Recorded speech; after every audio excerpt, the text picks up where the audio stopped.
have babies. Feminism means fighting. Wow, Shiba Kalungi yonna gye biggweredde byenjagala okubeera nga nkubuulyako ko alina engeri munnange ate gy'anyumizaamu olugero awo abadde musanyufu nnyo nga bw'okiwulira sindi ssanyu naye munnange wuuno abadde ku woteeri ye gaggadde esayidi eno ate nga Rema Namakula naye mulina maaso awo ku ssaati ne Spice ngenda kubeera nga nkubuulyako munnange ate maaso awo kakasa nti nno subscribinga ku ssaati n'okulayikinga video bamutejemina nti sinzira kujemina nti yogi mu byonna kansoke nkutegeeze nti nno kasita obeera nga tonnaba kusubscribinga osubscribinge ku ssaati n'okulayikinga video kakati nno munnange Shiba Kalungi avuddeyoko wali mu katambi naye fokasi yange ebadde ku ngeri gy'abaddemu bannange abadde ayaka. But you said you're a feminist. How come you had a baby? Are you ignorant? I know, right? Why You are said you so have babies, ignorant? but you Feminists actually have babies. Feminism means fighting for equal opportunities and respect I know. for both men and women. Okay? For women, the same way men get it. Guys, You got it. come on. If you don't get it, Feminist doesn't mean don't give birth. What? Ugh. Ignorance is a bliss indeed. bye. Bye.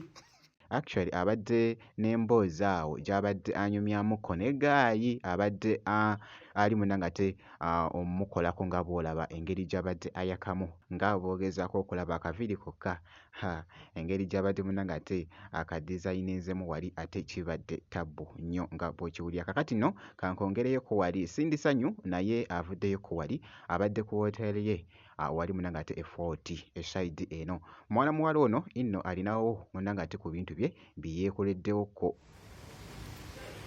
Hey, what's up, people? I am in Fort.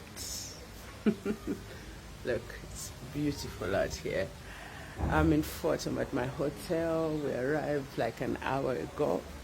We end up waiting a car for the show tonight. Kubanga leero, we are celebrating 30 years of His Majesty the King of Toro. It's the Kyoto Hampango Festival, and we're going to be at the Royal Palace tonight. So, don't miss me. Yoyo nno munnange ate mwana muwala sindi ssanyu leero bwe nti munnange ate bwe mukyekinzeko nja kuba nga nkuwa update yonna enafaayo ku sindi ssanyu kankwongereyoko wali Rema Namakula oluvannyuma munnange olw'ebbanga wali nga anti ku lugambo olubadde lutambula nti nno nti okwawukana munnange ate ne amuza naye tebyali bituufu munnange yavaayoko actually n'aweweezaamu ko munnange ate ku bigambo ebyali bitambula yavaayoko nakuteerayoko munnange akatambi nga baali ne amuza wali wonna nga beekolera ebintu muganda wange kyali kiriya nnyo kakati nno abadde alabiddwako nga boogezako okulaba abadde just nga ali mu kwekola munnange ate ebintu wali abadde mu mmotoka.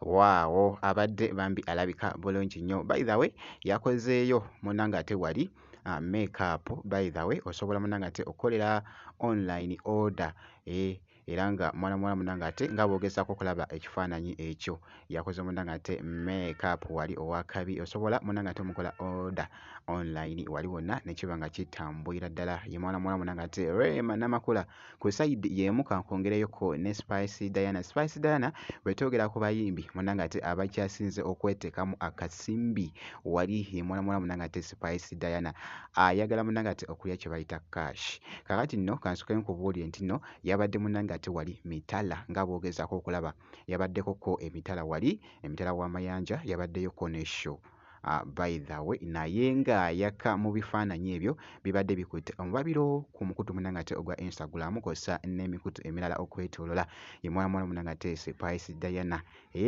bw'atyo munnange bw'alabiseeko ku mulundi guno era nga nange bwe nti munnange ate bwe mukyekinzeko ngenda kubeera nga nkomawoko mu maaso awo n'ebirala kakasa nti nno subscribinga kw'ossa n'okulayikinga video.